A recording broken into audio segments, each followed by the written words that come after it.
At the beginning of the film, we learn that in 2014, the Earth's population was threatened by global warming. In early July, it was decided to use a substance developed by scientists called CW7, which could solve this problem. By dispersing it into the atmosphere, people would be able to return temperatures to normal levels. However, shortly after using CW7, an eternal winter settled over the world. Only a few people managed to survive by hiding in a massive supertrain. Yet even there, a hierarchy exists. Residents of the last train cars are part of the lower caste, including the main character. Curtis, along with the others, is forced to live in dirt and cold, survive on protein blocks, and endure humiliation in orders, while the wealthy in the front cars dine on steaks and seek out violinists for dinner entertainment. The man talks with his companion Edgar about a rebellion, but he says the time hasn't come yet. Then Curtis approaches Tanya and her son. He talks to Timmy and asks him to give up his protein bar. The boy agrees but asks him to get a ball in return. Curtis goes to the room and cuts open the protein bar. Inside, he finds a capsule with a red note. A man tells his friend Gilliam that he has been waiting for this information for a long time to organize a revolt. Curtis plans to break into the first carriage and overthrow the wealthy by taking over the engine. In the note, he finds the name Namgung Min-soo. He is a security expert who can open any door, but is currently in a cryo prison. Curtis wants to free him to be able to reach the engine. The man also plans to overthrow the owner of the train, Wilford, and put Gilliam in his place. At night, children are checked in the carriage. The train conductor's assistant measures their height and takes some of them with her. Tanya tries to hide her son, but she fails. Timmy is taken along with another boy. His father throws a shoe at the assistant. As a punishment, the man suffers a severe penalty. His hand is stuck out of the train for 7 minutes so that it freezes. During this time, Wilford's assistant, Mason, speaks. The woman talks about how places on the train are predetermined by initial wealth and ticket. Mason calls the passengers of the last car's shoes and herself a hat. The woman hopes that everyone understands that wearing shoes on the head is silly. After that, the man's hand is taken out and smashed with a sledgehammer. Gilliam approaches Mason and says he needs to send a message to Wilford. All these events become the catalyst for the development of the revolt. Curtis, who has been observing the guards for a long time, whispers to Gilliam that there are no bullets in their guns.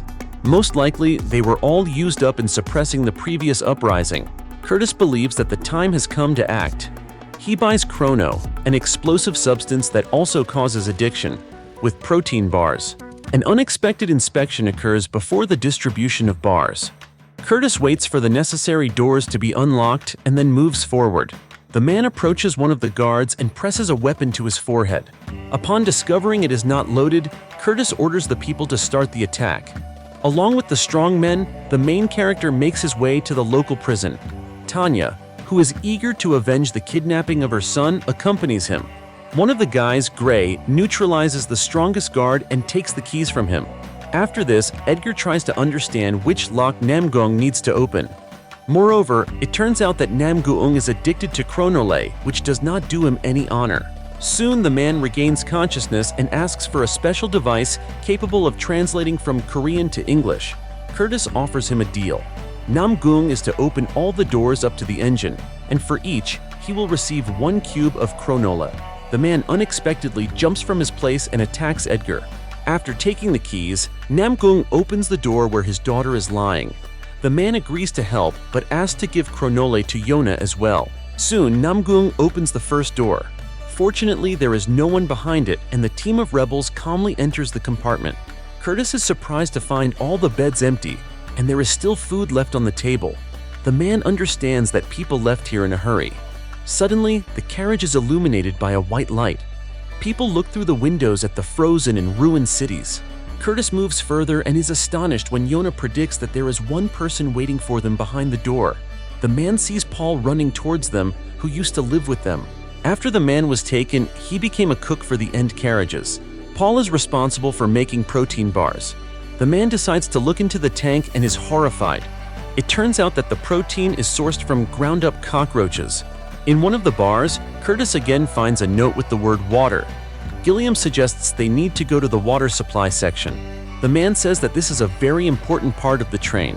Curtis realizes By controlling the water supply section, he controls the negotiations. A new problem arises. Namgung works much more slowly due to the chronole and is unable to open the door. Meanwhile, the man decides to test Yona's abilities. The girl stands in front of the door and suddenly asks her father not to open it. However, it's too late.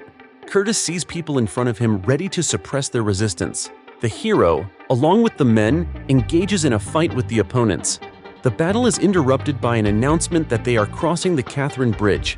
It's from this place that the new year is celebrated on the train. There are numerous ice obstacles on the track, almost derailing the train. After the bridge, Mason appears on the platform. The woman says that 70% of the rebels will lose their lives as a result of this uprising. Yona approaches Curtis and says that they will soon enter a very long and dark tunnel. Unlike Curtis's people, the soldiers have night vision goggles. The man tries to save his friends from a merciless battle. As Yona said, the soldiers easily eliminate the rebels in the dark. However, the situation is saved by children with torches who come running from the carriage. The rebels once again begin to win. Gray injures Mason, but they try to take her away. Curtis makes a difficult choice. The man does not rush to help Edgar, whom they are using to blackmail him, and captures Mason to stop the massacre.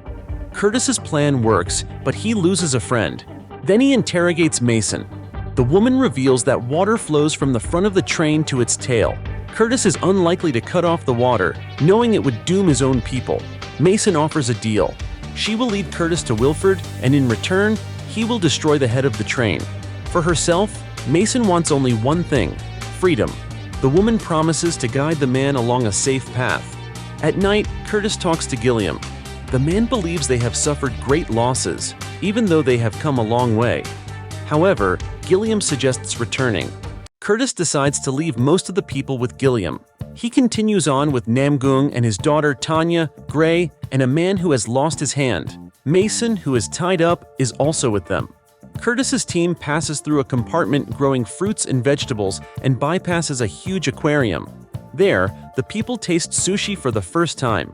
Mason mentions that they are lucky, as sushi is prepared only twice a year to preserve the aquarium's ecosystem. Then, the woman leads Curtis's people through the freezer compartment. Soon the man enters a school car filled with joyful children. Tanya immediately starts looking for her son Timmy among them. The teacher shows the children a film about Mr. Wilford. The man had been obsessed with trains since childhood and founded his own transportation company. Wilford managed to build a train that could travel around the entire world in exactly 1 year.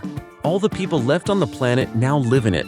The teacher also shows the children the peak of the Seven. Many years ago, 7 passengers decided to jump off the train onto the street. Now it can be seen that they have turned into ice. Then a cart is brought into the carriage full of boiled eggs. Curtis notices that inside his egg there is a capsule. The teacher says that not all the bullets are used up yet. After this, the woman takes a weapon from the cart and starts shooting. The same thing happens to the people in the tail carriage. Gray neutralizes the teacher, and a video message appears on the screen. Curtis sees how the military is destroying Gilliam. For this, the man kills Mason. Curtis's team continues their journey through more elite carriages, where people don't lack anything. Soon he engages in a shootout with Franco, Mason's former assistant. The man turns out to be very strong and well-trained. He catches up with Curtis and his friends and begins a brutal battle. Of all the people, only Namgung, his daughter, and Curtis himself survive. The weakened Tanya, before dying, asks to find her son Timmy. Curtis continues his journey to the engine. As they pass through the entertainment cars, Namgung and his daughter accumulate a lot of chronole for themselves. Curtis, overwhelmed by the loss of his loved ones, pays little attention to anything. In front of Wilford's door, a man tells Namgung that in the early days of the train's movement, they were simply shoved into the cars and left there without food. Curtis is remorseful that during that time he had to, like others, eat weaker people. He recalls that one day they took a child from its mother. However, an old man stepped forward. He cut off his own arm and allowed it to be eaten in exchange for the baby.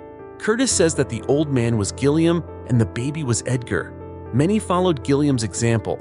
Curtis also wanted to take his own arm to feed the others, but he couldn't. He asks Namgung to open the door to Wilford for him. However, the man proposes a different plan. Namgung wants to blow up the door leading outside using the chronole. The man believes that with warm clothing, they can survive outside the train. Together with his daughter, Namgoong noticed that the snow on some of the debris had become much less. Curtis doesn't trust the man, thinking all he has in mind is Kronol. However, Namgoong shows that he has been collecting it all this time to open the door with the blast wave. At this moment, Wilford's assistant invites the hero to his room. A man tells Curtis that the train is a closed ecosystem in which a certain number of people must be maintained. That's why Wilford and his friend Gilliam periodically organize uprisings. The man admits that he is the one who wrote the notes, as he wants to make Curtis his successor in the future. The hero almost agrees to this, but Yona opens his eyes to the true state of affairs. Under the floor tile, Curtis sees Timmy working in the engine. Wilford explains that some parts break down quickly and can only be repaired by the small hands of children from the tail. A man interrupts the dictator's speech with a strong punch to the jaw. At the cost of his hand, Curtis rescues Timmy. Yona takes matches from the man and causes an explosion of the door. Because of this, an avalanche falls on the train. The cars derail. Namgoong and Curtis shield Yona and Timmy at the cost of their lives. The girl goes outside and sees a polar bear. This is the end of the movie. Thank you all for watching this video to the end. Give this video a like. Write in the comments what you think about this movie, and see you in new videos.